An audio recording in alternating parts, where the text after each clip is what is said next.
Bonjour, je m'appelle Casey Oviedo et je suis étudiante de la filière de français dans l'Université autonome de Honduras. Et bienvenue à notre émission matinale de Télématin, toujours informée. Aujourd'hui, 10 mars 2017, notre programme sera très différent à les autres émissions. Aujourd'hui, je vais parler sur un sujet spécifique, c'est la corruption. Pourquoi la corruption? Parce que au Honduras existe beaucoup de cas de corruption. On commencera avec la définition de corruption, après les types de corruption, et on continue avec la corruption concentrée au Honduras. Et avant de finir, je vais donner les points de vue de notre culture nationale. Bon. Qu'est-ce que c'est la corruption? La corruption est la perversion ou le détournement d'un process ou d'une interaction avec une ou plusieurs personnes dans le dessein de le corrupteur, obtenir des avantages ou des prérogatives particulières ou pour obtenir ou pour les corrompre, obtenir une rétribution et en changer sa bienveillance. Elle conduit en général à l'enrichissement d'une personne ou à l'enrichissement d'une organisation corruptrice. Par exemple, un groupe mafieux, une entreprise photomée ou un club.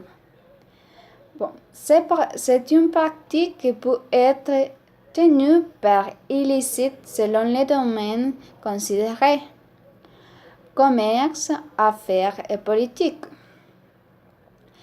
La corruption existe. Corruption politique, corruption administrative et le trafic d'influence. Qu'est-ce que c'est la corruption politique? C'est la corruption des autres fonctionnaires et dirigeants politiques. Elles prennent sa source dans les grands programmes publics ou de la représentation et le support des lois votées par l'Assemblée.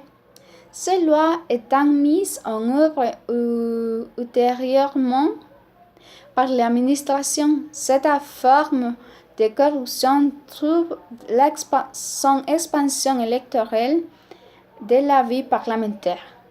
Ce type de corruption, c'est en général le plus coûteux qui existe. La corruption administrative. Cette forme de corruption abonne les terrains liés au système politique et électoral pour focaliser sur les pratiques et motivations de la corruption des fonctionnaires et des administrations. Les opportunités venant la mise en application des lois. Le trafic d'influence. Le trafic d'influence, c'est un délit qui consiste à recevoir des dons d'argent ou bien pour favoriser l'intérêt d'une personne physique ou morale. À propos des pouvoirs publics, c'est une forme de corruption.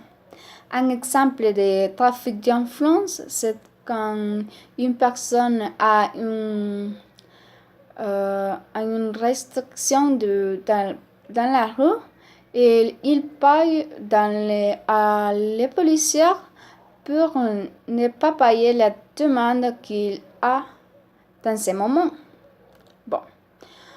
On concentrait sur la corruption en Honduras. Nous avons un pourcentage de 30 à 39% de corruption dans le pays. Il y a un rang de corruption et Honduras se trouve dans les places 123 de 176 nations évaluées. C'est-à-dire qu'il a une inscription et a descendu 11 échelons. Dans ces rangs qui entre plus près de zéro, une nation est positionnée, plus grande sera la perception de corruption. Bon, en Honduras existe beaucoup de cas de corruption. Par exemple, le cas de Mario Zelaya. C'est un cas de corruption administrative. Aussi le cas de le projet le Trans 450. C'est un cas de corruption politique aussi relationné avec la corruption administrative. Le dernier cas plus célèbre pour aujourd'hui, c'est le cas de Pepe Lobo, qui est un ex-narcotrafiquant qu'il a payé des postes de vente à l'ex-président Lobo. Bon, c'est tout. Merci beaucoup pour regarder notre émission et au revoir.